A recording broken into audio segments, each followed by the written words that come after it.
Alors, rebonsoir à nouveau, c'est Martin Rajabal de Robotique First Québec qui vous souhaite la bienvenue au colloque 2023 de Robotique First Québec. On a un petit peu de retard parce qu'un des deux animateurs, Marc, a de la difficulté à rejoindre le- la réunion, en fait, le webinaire. Donc, on va pouvoir attendre, mais toujours est-il que ça me permet donc de vous souhaiter la bienvenue. C'est donc une deuxième journée, là, une deuxième soirée, pardon, d'atelier que l'on vous offre. Encore une fois, c'est le colloque de la communauté First Québec pour et par la communauté. Donc, ce soir, il y aura un atelier sur la programmation de base en Java. Et puis, ça sera animé par Régis, conseiller technique chez Robotic First Québec, et puis Marc Lalonde, mentor, là, qui saura se présenter, qui œuvre dans des équipes là, FRC, Compétition de Robotique First. Donc, on donne, est-ce que je vois encore? Non. On va voir si on arrive à connecter Marc. Donc, je vous reviens là, dès que Marc s'est connecté et puis on va pouvoir commencer la présentation. Désolé du petit délai.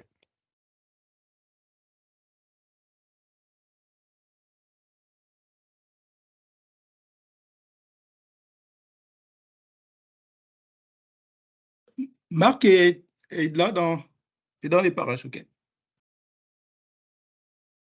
Effectivement, je confirme que monsieur Marc Lalonde, le seul et unique, vient d'accéder au webinaire. Alors, est-ce que je te lance? Est-ce que Régis, je peux te permettre de commencer? Puis je vais vous laisser, évidemment, vous pouvez partager vos écrans dans le cas de Régis et puis Marc. Je vais vous Oui, laisser donc la présentation de l'atelier. Je rappelle à tout le monde que l'atelier est enregistré.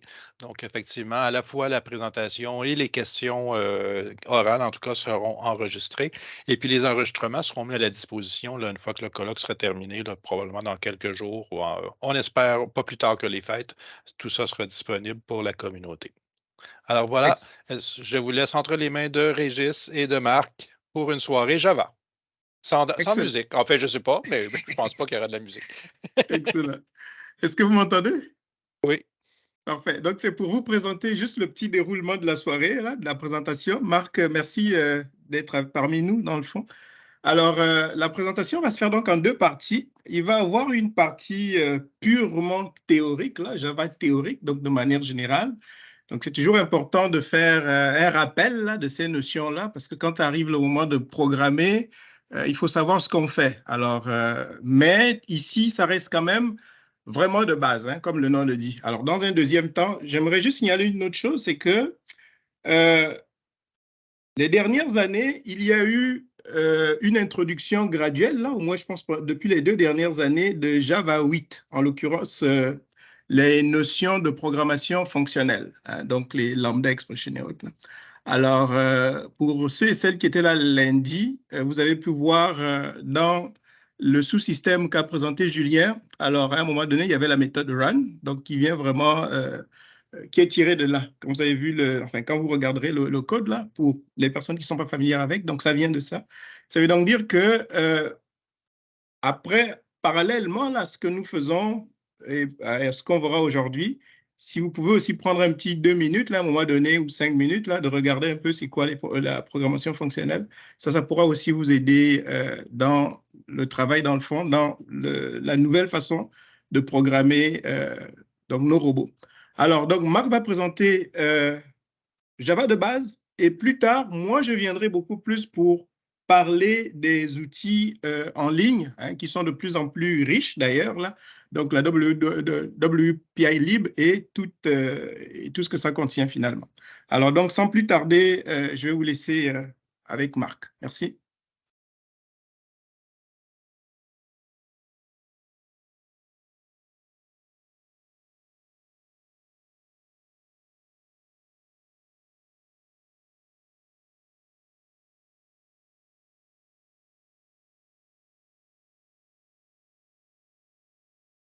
Est-ce que tout le monde m'entend? oui, on Maintenant, t'entend oui. bien. Oui. OK, merci. Là, la seule chose, c'est que je ne peux pas partager. Je ne sais pas Peux-tu s'il y a moyen de... réessayer? Je crois que ça devrait être correct. J'ai le petit bouton partage qui est en gris, là. Tant de mon côté que ça dit que c'est possible pour toi.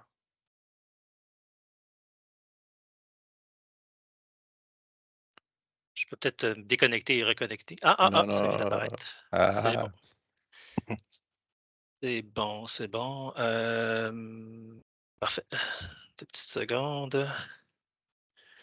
oui, ça marche. Il y a beaucoup de slides, hein, je vous préviens, il y a beaucoup de diapos. Je me mets tout de suite en diaporama. Bonsoir à tous. Merci d'être là.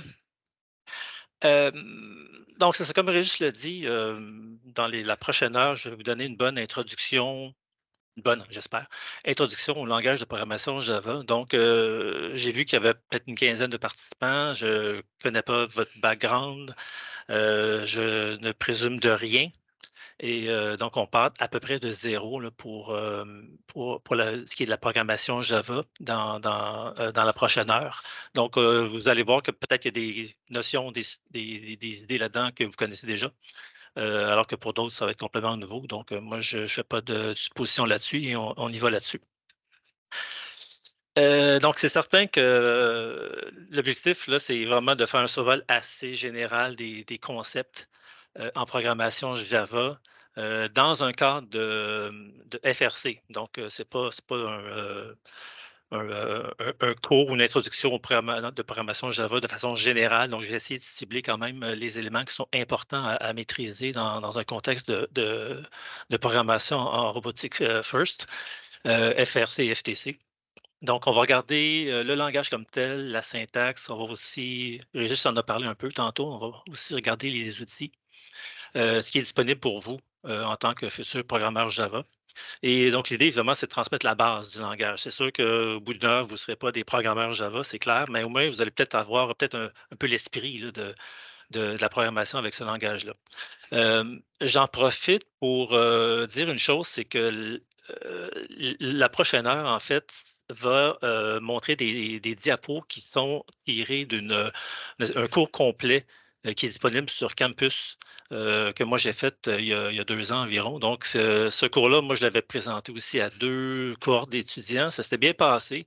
Je vous dirais que 9 leçons, c'est probablement 10, 12, 15 heures de travail là, mais ce n'est que des slides, ce n'est que des diapos, ce n'est pas commenté malheureusement, peut-être qu'un jour ça va l'être.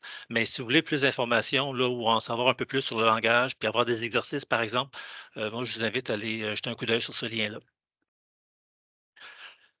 Donc, sans plus tarder, le langage Java. Donc, le langage Java, au départ, ben, c'est un langage textuel. Contrairement, par exemple, à la Vue, là, qui est plus graphique ou qui est plus visuel. Donc, faire de la programmation Java dans ce contexte-là, qu'est-ce que ça veut dire? Ben, ça veut dire il va falloir taper et créer notre programme dans ce qu'on appelle un éditeur de texte. Donc, c'est là où on va, un peu comme dans Word, si vous voulez, là, mais c'est un programme un peu plus simple. Ça peut être Notepad, par exemple, ou dans le cas de programmation FRC, ça va être VS Code qui est utilisé, qui est recommandé.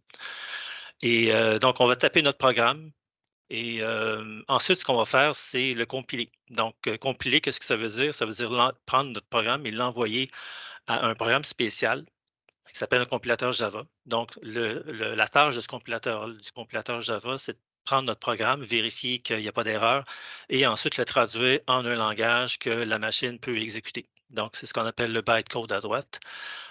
Puis, une fois que ce programme-là a été compilé, a été préparé pour exécution, l'exécution va avoir lieu grâce à un autre programme qui s'appelle la machine virtuelle Java ou JVM en anglais. Donc, compilateur Java, machine virtuelle Java, c'est des choses, des termes que vous allez peut-être retrouver dans le cadre de votre aventure dans le merveilleux monde de la programmation Java en FRC et FTC aussi. Donc, juste pour vous dire une chose, c'est que quand on parle de machine virtuelle Java, vous n'avez pas à vous soucier de cet aspect de toute la chaîne de production, de création d'un programme. En FRC, cette machine-là est déjà disponible dans le robot Rio ou bien dans le Control Hub pour FTC. Donc, votre souci à vous, c'est vraiment d'écrire votre programme et de le compiler. Après, tout le reste est pris en charge. Donc, au niveau de la syntaxe Java, donc, quand on parle d'un langage de programmation, même d'un langage humain, en fait, on parle nécessairement de syntaxe. Donc, comment est-ce qu'on agence les caractères ensemble pour faire des phrases ou des commandes. Donc, Java, comme tous les autres langages de programmation, est très, très strict et je dirais impitoyable sur la syntaxe. Donc, il faut bien suivre les instructions, à savoir faire attention aux mots-clés qu'on utilise, aux symboles, les caractères qu'on utilise. Donc, il y a des points-virgules à mettre au bout de beaucoup de lignes. Si on oublie un point-virgule, le compilateur va se plaindre. Attention parenthèses, il y a aussi aux accolades. Vous allez voir qu'il y a des accolades un peu partout. Donc, il faut comprendre un peu à quoi ça sert. Puis, il faut vraiment faire attention aussi. Quand on ouvre une accolade, il faut s'assurer qu'éventuellement, ça va être fermé autrement. Ça peut donner lieu à des erreurs qui peuvent être pas mal difficiles à trouver. Et un dernier point aussi pour la syntaxe, la casse des caractères, c'est important. Donc, vous avez par exemple là, les 3 mots-clés ici, println, avec différentes tailles de caractères. Tout ça, c'est différent. Donc, println, tout en minuscule, tout en majuscule, avec une majuscule une fois de temps en temps. C'est tous des termes que Java considère comme étant différents. Donc, il faut faire attention à ça. Ce que je vais faire, c'est tout de suite vous donner un peu un aperçu du langage. Et moi, ce que je vous recommande de faire, c'est d'aller sur un site qui s'appelle Codiva, codiva.io. Et l'intérêt de ce site-là, en fait, c'est que c'est une espèce d'environnement sur le web qui est gratuit où vous pouvez vraiment faire des essais au niveau de la programmation Java. C'est très simple à utiliser, puis ça donne, vous n'avez pas rien à installer sur votre ordinateur, donc tout est là et c'est prêt à utilisation. Donc, je vais changer d'onglet et donc, si vous tapez codiva.io dans votre navigateur, ben, vous tombez sur cette page-ci où vous avez justement un environnement qui est disponible pour plusieurs langages. Nous, on va choisir Java. Donc, sans nécessairement se connecter, ce n'est pas nécessaire. En choisissant Java, on peut se créer un projet. Et là, on a un embryon de projet Java où tout ce qu'on a dans ce cas-ci, c'est le strict minimum pour un programme Java, c'est-à-dire c'est une ligne. Finalement, la ligne c'est un programme qui contient seulement une commande qui est d'imprimer un message Hello Codiva. Donc, si je clique sur le bouton Run, ben, la machine, évidemment, va compiler le programme et la machine virtuelle Java va l'exécuter. On a le résultat ici dans la console en bas. Quand je parlais de syntaxe à surveiller, ben, si j'enlève, par exemple, le fameux point-virgule qui est à la phrase, ben là, le compilateur va se plaindre, il manque un morceau. Donc, il faut faire attention à ça. Et quand je disais les parenthèses, les accolades, c'est-à-dire si j'en enlève une, là, je peux avoir un drôle de message. Donc, reach end of file while parsing. C'est pas évident pour quelqu'un qui n'est pas trop habitué qu'il manque une accolade. Donc, il faut vraiment faire attention à ça. Quand on crée des accolades, quand on ouvre une accolade, c'est-à-dire, il faut vraiment prendre soin de la fermer. Autrement, on peut se ramasser dans des situations impossibles, là. C'est carrément ça. Donc, ça, c'est vraiment un petit programme Java. Et il y a des mots-clés là, comme dans class, par exemple, ou bien main, void, c'est des termes qu'on va voir dans la prochaine heure. Donc, je ne vous laisse pas tomber, là, on va revenir à ça pour qu'à la fin de l'heure qu'on passe ensemble, vous ayez quand même certaines notions puis que ça ne vous fasse pas trop peur, là, des mots-clés comme ça, parce qu'on va les avoir vus là, dans les prochaines minutes. Donc, de retour à la présentation.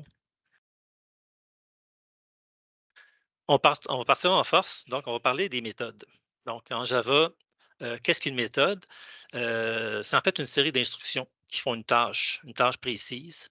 Et donc, ça peut traiter une information, faire un calcul, faire une action, comme par exemple, je sais pas, démarrer un moteur ou donner une vitesse à un moteur, à partir d'informations qui sont données, qui vont être passées entre les parenthèses. Donc, là, vous avez le programme que j'ai montré tantôt. Que vous avez à droite sur leur diapo. Et ben, un exemple de méthode, c'est println. Donc, ça, c'est une méthode que j'utilise ici à la ligne numéro 6 et entre parenthèses, je lui passe une information qui est essentiellement le message que je vais imprimer à l'écran. Donc, les méthodes, ça vient avec des parenthèses, puis à l'intérieur des parenthèses, on énumère les éléments qu'on veut donner à la méthode pour exécution. On peut utiliser des méthodes qui existent. Donc, println, c'est une méthode qui est fournie par Java. Vous allez avoir accès à plein de méthodes dans le monde FRC parce qu'il y a une grosse, ce qu'on appelle une librairie, donc une collection de méthodes qui est mise à la disposition des programmeurs Java en FRC et en FTC. Et ça va faire l'objet justement de la partie de registre dans 3/4 d'heure environ. Donc, comment est-ce qu'on crée une méthode? Je vais rapidement passer là-dessus parce que peut-être que dans votre programmation Java en FRC, FTC, vous n'aurez pas nécessairement besoin de le faire, mais, mais juste pour que vous ayez un petit peu l'idée là, de comment ça fonctionne. Donc, en gros, ben, une méthode, premièrement, ça prend un nom. Donc, dans ce cas-ci, on a parlé de println comme étant une méthode. Il y a une autre méthode qui existe aussi dans cet exemple-là qu'on voit à droite. C'est la méthode main. OK, MIN, donc main comme principal en anglais. Et effectivement, c'est une méthode spéciale en Java parce que c'est quand vous lancez l'exécution d'un programme en Java, c'est cette méthode-ci qui est recherchée par la machine virtuelle et c'est cette méthode-ci qui va être exécutée en premier. Et ensuite, bien, dépendamment de ce que vous mettez dans votre méthode main, vous allez avoir une exécution qui va suivre son cours en fonction de la volonté du programmeur. Donc, ce que je vais faire, je vais vous donner un exemple. OK, je vais créer une méthode main dans Codiva. Puis, on va voir, non, une méthode bonjour, dire bonjour dans Codiva, puis on va voir comment ça se passe. Donc, si je prends par exemple, je vais juste piquer ces caractères-là parce que je suis paresseux et je passe ici à Codiva. Donc, en dessous de la méthode main, donc vous voyez que la méthode ici, elle a une accolade qui ouvre, il y a une instruction qui est donnée, une accolade qui ferme, et après coup, je peux aller mettre aussi une deuxième méthode qui va s'appeler dire bonjour. Donc, peut-être que dans votre tête à vous, ben, si je fais run, ben, je vais avoir deux messages. Je vais avoir Hello Codiva et le message aussi bonjour, parce que là, j'ai deux messages qui sont donnés à la méthode println. Le problème, c'est que si je fais run, ben, je n'ai qu'un message, c'est Hello Codiva.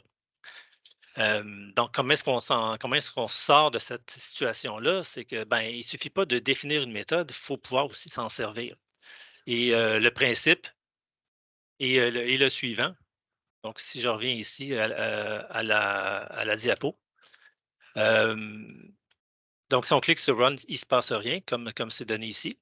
On devrait voir bonjour et ça ne marche pas. Donc, comment est-ce qu'on procède? Ben, à ce moment-là, il faut donner dans la méthode main l'instruction à la machine virtuelle Java d'exécuter la nouvelle méthode de dire bonjour. Et comment est-ce qu'on fait ça? Ben, c'est qu'on donne le nom, suivi des parenthèses et du point-virgule, et c'est tout simplement ça. Donc, si je reviens à Codiva, ben, ici, en dessous de hello.codiva, tout ce que je peux faire, c'est écrire, dire bonjour, en surveillant évidemment la case des caractères. Donc, c'est dire en minuscule, un grand B et bonjour. Et je n'ai pas d'erreur, donc je fais run, puis normalement, je devrais avoir mes deux messages. Donc, j'ai hello.codiva et suivi de bonjour. Excuse-moi, Marc. Est-ce que Oui. tu préfères que les gens posent des questions au fur et à mesure ou à la toute fin? Si c'est en lien avec ce que je viens de dire, il n'y a pas de problème pour les questions. Si c'est du genre, est-ce qu'on peut faire telle affaire ou est-ce qu'on peut faire. Là, on peut partir dans des directions là, qui vont être un peu néfastes là, pour la suite des choses. Mais ouais, ouais, s'il y a de quoi qui accroche sur ce que je viens de dire, il n'y a aucun problème, là. Parfait, merci. Donc, si on a un exemple ici de programme un petit peu plus complexe où justement j'ai comme la fameuse méthode main, là, qui est la méthode principale, le point d'entrée quand on exécute un programme Java. Et vous avez trois autres méthodes. Donc, méthode 1, méthode 2, méthode 3. Là, je ne me suis pas trop forcé sur les noms. Et là, je vais y aller comme étape par étape, juste pour montrer un peu comment la séquence d'événements se déroule. Donc, évidemment, la première méthode qui est exécutée, c'est main. Ça, c'est incontournable en Java. Ensuite, la machine va passer à la ligne suivante. Donc, c'est méthode 1. Qu'est-ce qui arrive à ce moment-là? Oh, on exécute cette méthode-là. On saute à la fameuse méthode 1 qui a été créée ici. Cette méthode-là commence à être exécutée et soudainement, à la ligne 16, on rencontre une deuxième méthode qu'on doit exécuter. On va sauter à celle-ci, on exécute et à la fin de la méthode, on retourne de là où on venait. Donc, on se ramasse encore à la méthode 1. Et là, on quitte et pour revenir au main, parce que c'était notre point de départ, on exécute à la ligne 9 un petit message qui fait afficher le mot pomme. Et là, on rencontre une autre méthode 2, qu'on va exécuter. Donc, on va finir par afficher aussi le mot ananas. Et à la fin de la méthode 2, on retourne là d'où on venait et finalement, c'est la fin du programme main. Et normalement, on devrait voir afficher dans la boîte de console, dans la boîte de message, la séquence de mots banane, cerise, pomme, ananas. Donc, si de votre côté, vous avez compris un peu la mécanique de l'exécution des choses, c'est déjà un bon point de départ parce que pour certaines personnes, c'est peut-être un peu mystérieux. Là. Mais si vous avez déjà saisi un peu l'idée, je pense que ça va vous aider pour la suite. Là. Maintenant, en FRC, comme j'ai dit, il y a beaucoup de composants, beaucoup de méthodes qui sont disponibles. Donc, typiquement rassemblés dans ce qu'on appelle une librairie qui s'appelle WP eLib, donc une collection de méthodes et d'autres éléments qu'on va probablement couvrir tantôt. Par chance, la méthode main est déjà créée. Donc, en programmation FRC, vous n'avez pas à vous casser la tête, c'est déjà disponible. Et vous avez même un canevas ou un squelette de programme qui vous est fourni facilement. Et tout ce que vous avez à faire comme programmeur, ben, c'est de remplir, donc, entre les accolades, donner les éléments qui vont composer votre programme. Donc, typiquement, vous avez à droite un exemple de squelette d'un programme. Ça, c'est comme le strict minimum qu'on peut avoir là, en programmation FRC, où vous avez 1, 2, 3, 4, 5, 6 méthodes qui sont suggérées, OK, avec des accolades qui ouvrent et qui se ferment. Donc, c'est vide. Donc, votre tâche, finalement, ben, c'est de remplir ce qui est entre les accolades pour chacune des méthodes. Dans le cadre de cette séance-ci, on ne va pas nécessairement décrire qu'est-ce qui fait quoi en termes de méthode. Est-ce que TLOP init, TLOP périodique, qu'est-ce que ça fait? Je ne sais pas si Régis, si tu vas en parler. Sinon, on Je peut. pense pas qu'on aura aussi le temps d'y aller, mais de toute façon, on pourra toujours voir. Ce que j'aimerais aussi signaler, c'est si vous trouvez, et vous allez forcément trouver, que la séance est trop courte ce soir, écoutez, on est prêt à vous recevoir là pour une autre séance. OK, s'il vous plaît. Merci. Donc, pour l'instant, c'est tout pour les méthodes. On va les revoir un peu plus tard parce que ce que j'ai montré comme méthode, c'est très, très simple, mais il y a des variantes qu'on peut utiliser aussi qui sont beaucoup plus intéressantes et plus utiles. Attendons-nous maintenant à la mémoire d'un ordinateur. Donc, la mémoire d'un ordinateur, c'est essentiellement une énorme salle de casier avec des milliards de cases. Et chaque case est numérotée dans la mémoire de l'ordinateur. Donc, chaque case peut recevoir de l'information. Il y a un numéro à chacune des cases. Et c'est un peu comme ça que la machine virtuelle Java fait son travail. Donc, c'est-à-dire que quand on lui demande de faire un calcul, bien, elle va prendre le résultat et le mettre dans une case. Puis ce résultat-là, si elle a besoin de s'en servir un peu plus tard, bien, elle va aller chercher le résultat dans la case et l'utiliser. Donc, tout fonctionne avec des cases et des numéros comme ça. Et ce qui est important de comprendre, c'est que les informations doivent avoir un type. Donc, il faut spécifier le type de l'information qu'on va mettre dans une case. Par exemple, vous avez des nombres en point flottant, ce qu'on appelle les doubles en Java. Donc, un nombre en point flottant, c'est exemple 3.1416 ou moins 3000.01. Donc, dès qu'il y a un point, il n'y a pas de virgule. Je pense qu'au secondaire, s'il y a des élèves présents, vous utilisez des virgules en mathématiques ou en physique ou en sciences, mais en programmation Java, c'est des points, ce n'est pas des virgules. Donc, dès qu'il y a un point, c'est un nombre en point flottant et le type, on appelle ça un double. Donc, comme double, mais en anglais, on prononce double. Ça, c'est un exemple de type d'information qu'on peut stocker en mémoire pour un programme Java. Vous avez aussi ce qu'on appelle Boolean. Donc, Boolean, c'est 2 états. C'est vrai ou c'est faux. Donc, les variables, en tout cas, on va voir des variables un peu plus tard, mais l'information qu'on peut mettre dans une case, c'est true ou bien c'est false. Ça, c'est un exemple d'information de type booléen. Vous avez aussi des chaînes de caractères, donc qu'on appelle string en anglais. Donc, ce qui est entre guillemets, c'est une chaîne de caractères et chacun des caractères, on peut les mettre dans une case séparée pour stocker l'information en mémoire. Et finalement, vous avez aussi des entiers. Ben, il y a plus de types que ça, mais on va se limiter à ça. Donc, des entiers, ça, c'est un entier, un nombre réel, nombre entier, nombre naturel, N ou Z là, pour les élèves qui sont en maths, qui se rappellent de leur cours de maths. Donc, moins 10, 25 000, 17, moins 433 895. Donc, tout ça, c'est des entiers, peuvent être positifs, négatifs, ça peut être zéro aussi. Et donc, cette information, on dit que c'est de type entier ou int en programmation Java. Donc, petit exercice, juste pour garder le monde un peu réveillé. Si je donne 1, 2, 3, point 4, 5, 6, quel type ça va être? Roulement de tambour. Ça va être un type double. OK? Dès qu'il y a un point, on a affaire à un nombre en point flottant, c'est un double comme type d'information. 123.0, ben, ça va être un 0 à la fin, il y a quand même un point, c'est aussi un double. On a 0 par contre, 0, ça, on va dire que c'est un entier, comme je l'ai dit tantôt, là, il y a 3 secondes. Donc, quand on voit ici une valeur ou une information qui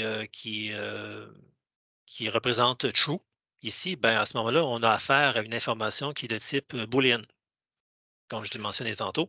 Et finalement, on voit des guillemets avec des caractères entre les guillemets, ben, cette information-là est de type string. Dernier exemple, vous avez 132, bien évidemment, ça ressemble pas mal à la même catégorie que 0, et effectivement, c'est aussi un entier, donc c'est une information de type int. En programmation FRC, FTC, les strings sont quand même assez rares. Boolean, ça peut être pratique, mais vous allez beaucoup manipuler des doubles et des int si vous avez des variables à créer. Donc, qu'est-ce qu'une variable? Je viens justement d'en parler. Donc, j'ai dit que la mémoire d'un ordinateur, c'est essentiellement un gros paquet de cases avec un numéro pour chaque case. Et dans une case, ben, il y a de l'information qu'on a mis. Évidemment, nous, comme programmeurs, on ne veut pas nécessairement avoir à gérer des cases et des numéros de cases, là. Les numéros de cases, en passant, on appelle ça des adresses en programmation. Java ou autre, là, c'est le même contexte, le même concept qui est utilisé dans toutes sortes de langages de programmation. Donc, l'adresse, donc le numéro de la case. On ne veut pas avoir à gérer ça. Donc, ce qu'on va faire, c'est qu'on va utiliser ce qu'on appelle des variables. Donc, qu'est-ce que c'est une variable? Ben, c'est tout simplement un nom que Java va comprendre parce on va lui dire comment s'en servir, mais c'est un nom qui va être associé à une case. Comme ça, si on veut utiliser, gérer une information, la manipuler, faire des calculs avec, ben, on va utiliser la variable. On va s'en servir, on va se servir d'une variable pour faire notre traitement, plutôt que d'avoir à gérer des numéros de cases, comme j'ai dit tantôt. Donc, comment est-ce qu'on fait pour créer une variable puis utiliser une variable? Bien, la première chose à faire, c'est déclarer la variable, donc lui donner un type. On vient de voir les types justement, puis lui aussi, lui donner un nom. Donc, et la syntaxe en Java, qui est la même chose qu'en d'autres langages apparentés comme C ou C++, c'est donner le type suivi du nom, suivi d'un point-virgule. OK? Le point-virgule, vous allez voir souvent, ça finit souvent les lignes en programmation Java, mais Il faut faire attention encore là à comprendre aussi la syntaxe parce que vous mettez un point-virgule à un endroit où il ne faut pas en mettre un. Et Java ne va pas se plaindre, il va le prendre et ça ne va pas du tout faire ce que vous vouliez faire. Donc, faut être prudent par rapport à ça. Donc, créer une variable, premièrement, ça prend un nom. Au début, il faut spécifier le type et à la fin, point-virgule, et voici, on a une variable. Où est-ce qu'on peut faire la création de variables? Ben, c'est n'importe où entre deux accolades. Donc, par exemple, à l'intérieur d'une méthode, on peut créer une variable, on peut créer autant de variables qu'on veut. Donc, vous avez un exemple ici de déclaration de variable.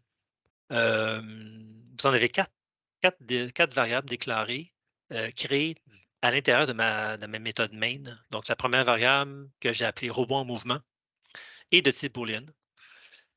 Vous avez aussi une deuxième variable qui s'appelle point compté.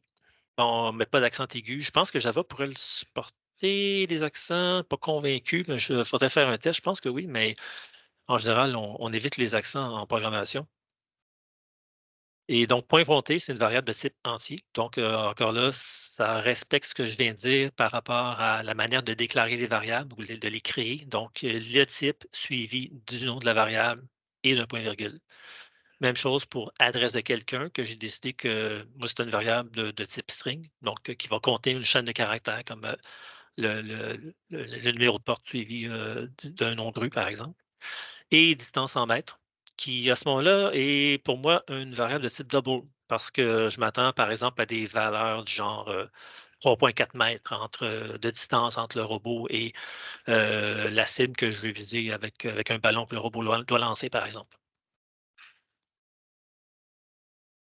Donc, attention aux noms de variables.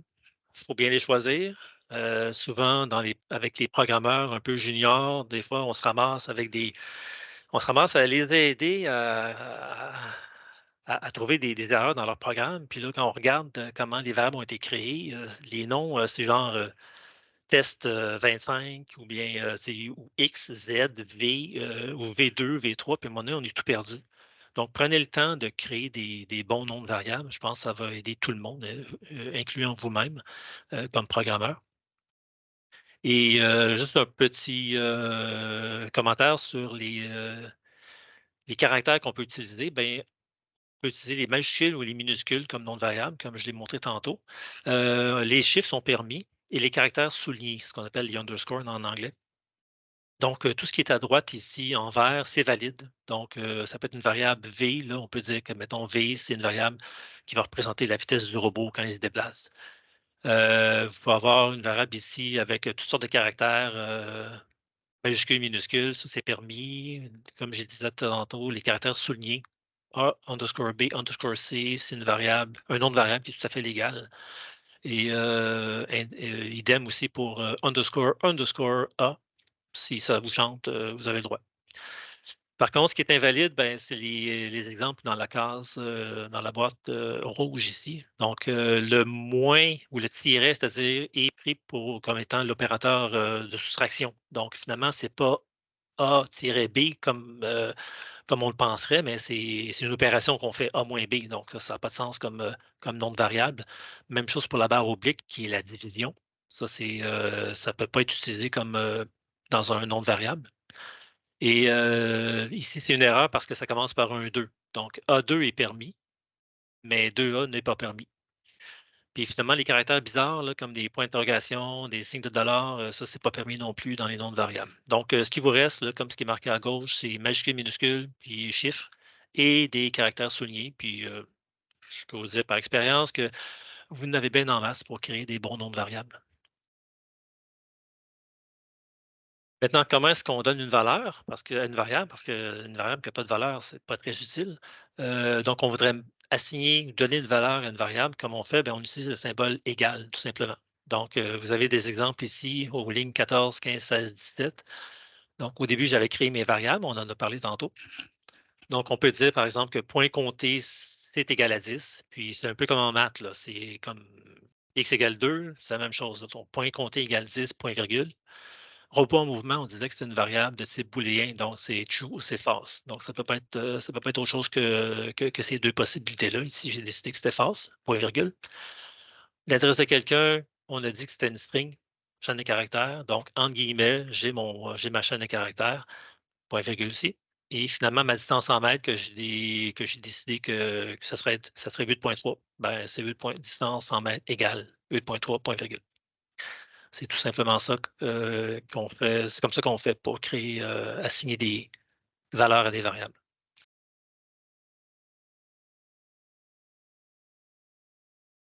Maintenant, qu'est-ce qu'on peut faire avec des variables? Mais c'est là où ça commence à être intéressant parce qu'on voudrait faire des opérations particulières. Donc, on peut effectivement assigner des valeurs, créer une variable et lui assigner une valeur d'un coup. Donc, on peut dire int x égale 1, point virgule, et ça, c'est tout à fait permis. Donc, on peut créer une variable qui s'appelle pi de type double et on va lui donner sa valeur. Même chose pour les deux autres variables, ça, c'est permis aussi. Évidemment, on peut faire des opérations entre les variables, genre, ben, on donne à la variable i une valeur qui est 25. On peut créer aussi une variable j qui est égale à i. On peut créer une variable x qui vaut 1. On crée une autre variable y et on peut dire y égale x plus 1. Ça, c'est toutes des opérations qui sont très, très faciles finalement pour un élève de mathématiques parce que c'est très, très mathématique hein, comme manière de s'exprimer. Et si jamais je vous pose la question, que vaut j ou que vaut y, ben, si on déduit un peu la série d'opérations, donc on peut penser ici que, avec raison d'ailleurs, que j égale i, comme i vaut 25, ben j vaut 25. Et ici, ça c'est un peu plus compliqué parce que y vaut finalement x auquel on rajoute 1. Donc, si on remonte un peu ici, x, on sait que ça vaut 1 à cause de la ligne qui est ici. Donc, y devait valoir 2. Donc, petit exercice que je vais faire live.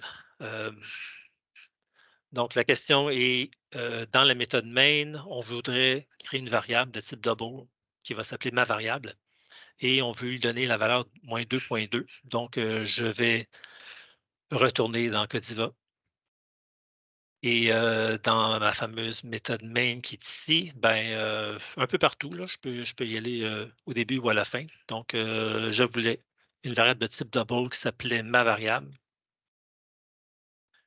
et à laquelle je vais donner la valeur, je pense, de moins 2,2. Donc, vous voyez évidemment ici que lui, Java s'attend à ce que tout ça se termine avec un point virgule. Maintenant, si je pourrais dire que ça vaut moins 2. C'est quand même pour Java quelque chose qui est permis. Donc, on sait que moins 2, c'est un entier. Mais bon, un entier, c'est comme une variable, c'est comme un nombre à point flottant qui aurait 0. Là, ça, c'est pas trop un problème. Par contre, si vous essayez de faire le contraire, mettons que j'ai une variable x, je voudrais comme à laquelle je voudrais associer 2,2, ben ça ne fonctionne pas. Parce que là, Java va dire hey, hey, là, tu as, un type incompatible. Là. Tu crées une variable de type entier, puis tu essaies de lui donner la valeur 2,2, ça ne fonctionne pas.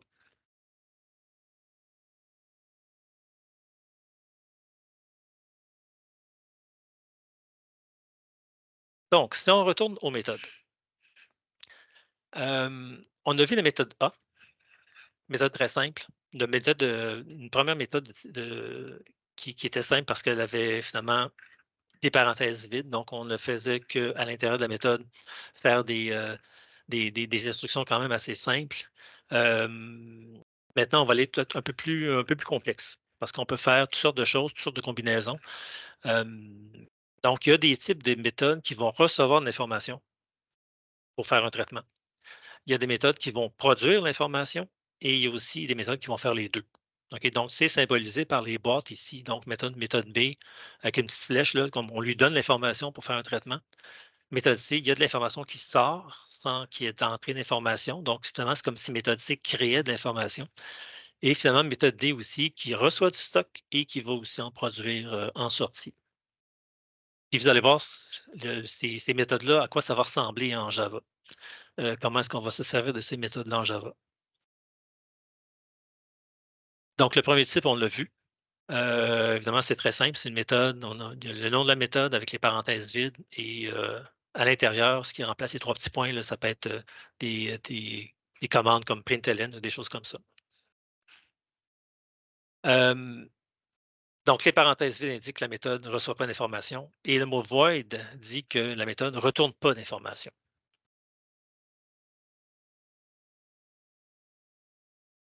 Le deuxième type de méthode, c'est un type qui reçoit de l'information au moment de l'utilisation. Donc, ce qui est à droite, là, je ne veux pas trop rentrer dans la syntaxe parce que ça peut être un peu compliqué.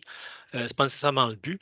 L'important, c'est juste de montrer que les parenthèses sont là justement pour le programmeur pour passer de l'information à la méthode pour que la méthode puisse faire son travail. Et vous pouvez passer plus qu'une information quand c'est séparé par des virgules. Et c'est comme ça qu'on utilise ce genre de méthode-là. Donc, encore là, je fais une parenthèse rapide, là, mais vous voyez, mettons, ce qu'on appelle des paramètres. Là. Donc, X et Y ici, c'est un peu comme des variables à l'intérieur de la méthode. On peut s'en servir. Ils ont une valeur. C'est la valeur qui a été donnée par le programmeur au moment d'écrire le programme, puis au moment de l'exécution aussi. Et, mais je n'irai pas vraiment dans le détail. Ce n'est pas ça le focus pour l'instant. C'est vraiment juste de comprendre les différents types de méthodes, puis comment tout ça, ça peut marcher ensemble. Là.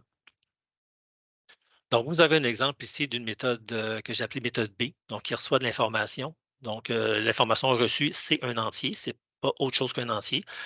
Et voyez ici dans la méthode main, je me sers de cette méthode-là, méthode B. Donc, je peux lui donner la valeur 42. Et finalement, ce que la méthode fait, c'est afficher un message. Méthode B a reçu 42 comme paramètre, c'est ce qu'on voit ici à droite. Si on lui donne -5, bien, vous, évidemment, sans surprise, vous allez avoir -5 comme message. Et on peut passer une variable aussi entre les parenthèses. Donc, si la variable est du type entier, comme c'est demandé, et qu'elle a une valeur, mettons, 10, ben, à la fin, vous allez avoir un message méthode B a reçu 10 comme paramètre sans trop de surprise. Donc, entre parenthèses, on peut mettre des valeurs constantes comme ça, mais aussi on peut mettre des variables. Et donc, c'est toute la puissance de la programmation en général. Troisième type. Donc, ça, c'est un type de méthode, justement, qui génère de l'information. Donc, encore là, à droite, laissez-vous pas trop intimider par l'expression ici. Je pense que l'important, c'est vraiment juste de retenir que à la ligne 15, c'est comme ça qu'on utilise ce type de méthode-là. Donc, on a notre variable X qui peut recevoir de l'information. Donc, on peut lui donner une valeur à cette variable-là. Et c'est de cette manière-là que la méthode, la variable X va recevoir sa valeur provenant de la méthode C. Si vous regardez, je vais peut-être en parler un peu plus tard, mais vous avez un exemple ici justement de quatrième type de méthode où on donne l'information et on en reçoit. Donc, la méthode D, elle, va accepter un entier et va aussi produire un entier en sortie. Remarquez que ça ressemble beaucoup à ce qu'on voit en maths. Donc, les jeunes qui sont en SN, par exemple, là, en secondaire 4, quand les expressions de genre Y égale F de X, là, c'est très, très, très semblable là, à ce qu'on retrouve en Java en termes de syntaxe. Donc, la variable Y de type entier va recevoir de l'information de la méthode D. Cette méthode-là, on s'en sert en lui donnant de l'information au départ là, qui est contenue dans la variable X. Donc, c'est un peu comme ça que les choses s'emboîtent là, quand on fait de la programmation en Java. Donc, dans ce cas-ci, évidemment, méthode D, son rôle, c'est de faire un calcul. Donc, c'est de prendre ce qui a été donné dans la parenthèse, multiplier par 2, rajouter 1 et on retourne l'information. Donc, c'est pour ça que si X vaut 5, ben, à la fin, Y va valoir 2 fois 5 plus 1, donc 11. J'espère que ça va de votre côté. Là, il me reste environ une quinzaine de minutes. Je pense que ça va bien. Je fais une petite parenthèse sur les classes. OK, les classes et objets, c'est quelque chose qui n'est pas évident à maîtriser. Ça demande quand même pas mal d'expérience en programmation, malheureusement, pour vraiment bien saisir toutes les subtilités de ce concept-là de programmation.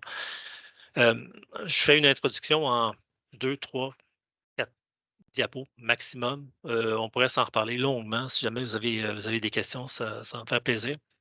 Mais en gros, j'en parle parce qu'en Java, tout est basé sur des classes, contrairement à d'autres langages. Java vous exige que ce soit des classes qui emballent ou qui incluent toutes les variables et toutes les méthodes que vous voulez créer. Donc, une classe, voyez-la comme un contenant. Je vois des petites boîtes là, qui s'affichent à droite. Là. Donc, voyez ça comme un contenant qui va contenir des variables et des méthodes. OK? Donc, si vous vous lancez dans un programme, dans la construction d'un programme qui va gérer des élèves, bien, vous pourriez avoir, mettons, une classe élève.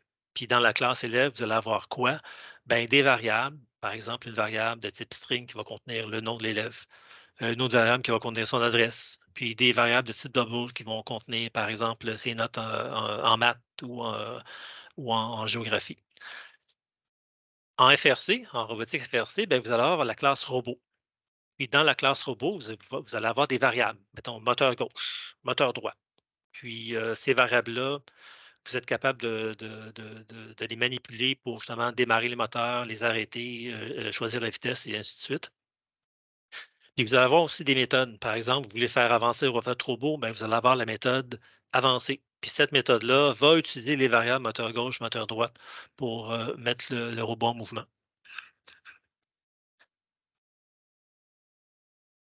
Donc, en gros, ben, on dit qu'on met ensemble des choses qui vont ensemble. C'est-à-dire que, par exemple, tout ce qui a rapport à un élève, un dossier d'élève, ben, on va mettre ça dans la classe élève. On ne va pas commencer à mélanger les élèves et les cours et les professeurs et tout, là. En général, on met les choses qui vont ensemble en programmation basée sur des classes comme Java.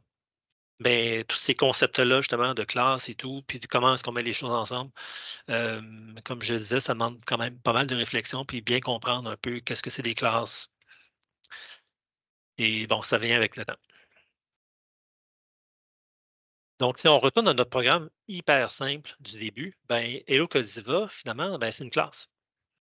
Donc, c'est pour ça qu'on a le mot classe devant, Hello Codiva, et suivi des accolades pour contenir tout ce qu'on va mettre dans cette classe-là. Donc, on va reconnaître la méthode main. Donc, la classe Hello Codiva contient une méthode. Cette méthode-là, c'est la méthode main. Donc, vous avez un autre exemple, puisqu'on a fait tantôt, je pense, de mémoire, toujours notre classe Hello Codiva, qui, dans ce cas-ci, va contenir 4 méthodes. Donc, vous allez avoir, vous allez avoir la méthode main, ensuite, et 3 autres méthodes qu'on a vues tantôt. Donc, ça, c'est un exemple. Un autre exemple de classe, ben, que j'ai appelé ma classe. Ça, c'est pas très original, mais c'est ça qui est ça. Et qu'est-ce qu'on a là-dedans? Ben, on a 3 méthodes. Donc, une première méthode qui s'appelle une méthode, ensuite une autre méthode qui s'appelle une autre méthode, et la méthode main, donc 3 méthodes. Et il y a 3 variables, donc un entier, un double et une string, avec des noms de variables suivants, donc un entier, un décimal et str. Donc, c'est une variable à laquelle j'ai donné la valeur bonjour en guillemets. Donc, ce qu'on a fait ici, créer des variables à l'intérieur de la classe, on appelle ça des variables de classe. Donc, c'est toujours la même idée, c'est-à-dire qu'on faut donner un type, un nom de variable et un point virgule. Et à ce moment-là, ben, on a une variable et cette variable-là est disponible pour utilisation dans les méthodes. Par exemple, vous avez ici, au début de ma classe, une variable de type entier. Et je peux lui donner une valeur à cette variable-là dans une des méthodes. Par exemple, une méthode ici que j'ai créée, ben, à l'intérieur, ben, je donne la valeur 10 à cette variable-là qui s'appelle un entier. Et je fais un appel d'exécution à une autre méthode qui est définie un peu plus bas. Donc, toutes ces combinaisons-là sont possibles, évidemment, sont même encouragées en Java pour faire des programmes qui ont un peu de capacité. Toc, toc. Donc, tout ça pour dire que la variable ici, à la ligne 8, c'est la même qui a été définie ici à la ligne 3. Et retenez évidemment que cette variable-là est de type entier. C'est pour ça que j'ai le droit de lui donner la valeur 10, qui est un entier. Donc, une classe. Résumé simplement aussi, une classe, ben, c'est un type. OK, comme booléen, comme double, comme int, comme string. C'est vraiment un type, mais qui a été créé par le programmeur, donc selon ses besoins à lui. Les types de base qu'on a vus tantôt, comme int, string, en fait, je ne devrais pas dire float parce que j'en ai pas parlé, mais double, par exemple, ben, c'est des types qui sont déjà fournis par Java. Et évidemment, l'étape suivante pour le programmeur, ben, c'est de créer ses propres types et c'est la création des classes qui vous permet de faire ça. Donc, si on a une classe robot, puis on veut définir une variable de ce type, ben, on va avoir la même syntaxe qu'on a vu tantôt, c'est-à-dire le type suivi du nom de variable et point virgule. Et voici, on a notre variable qui s'appelle ma variable robot.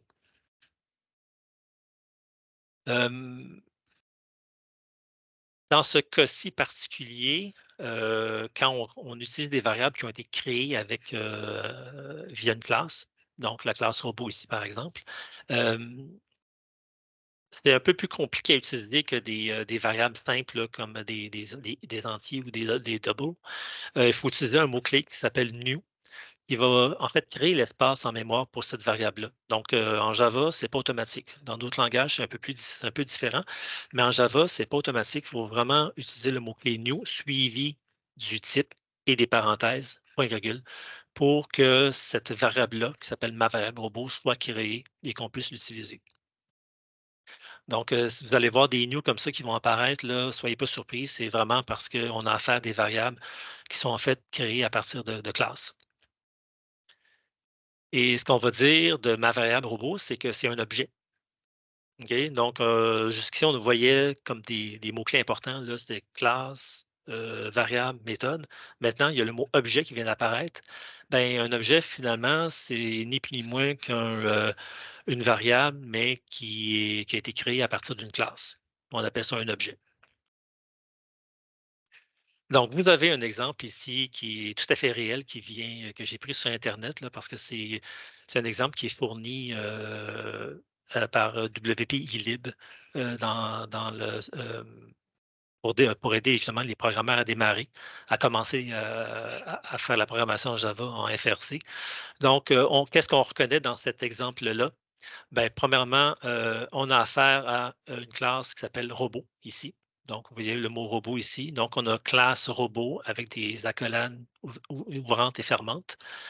Il y a des mots-clés là, qui sont un peu moins importants pour l'instant, donc je ne vais pas en parler, là, mais classe robot est vraiment là. Donc, ça, on est en train de créer une classe qui s'appelle robot.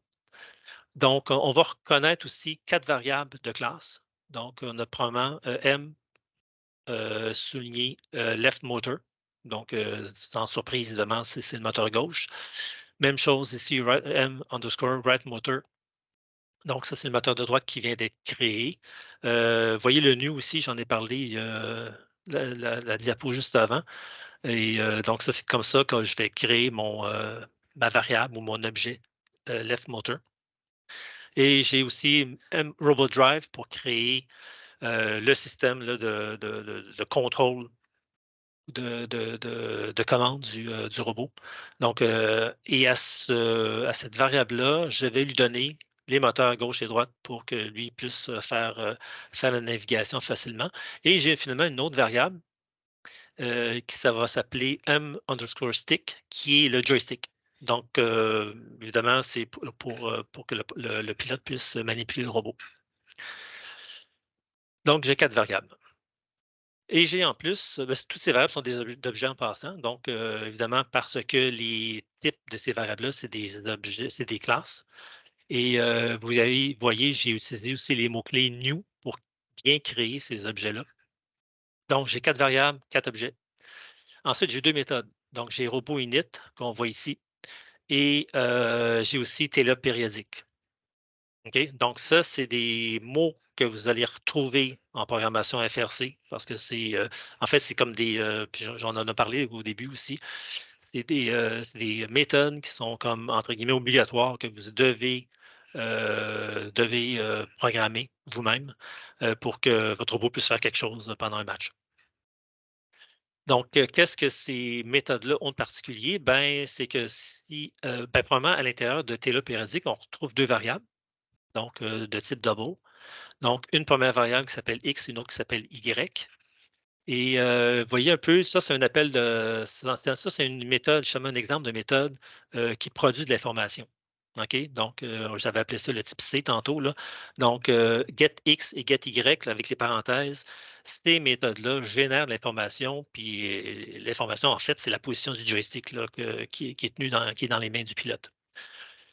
Et j'en ai un autre exemple aussi, Arcade Drive, qui, elle, ça, c'est une méthode qui reçoit l'information, qui ne produit rien, mais qui va évidemment contrôler les moteurs, mais qui reçoit l'information qui est évidemment la position du joystick.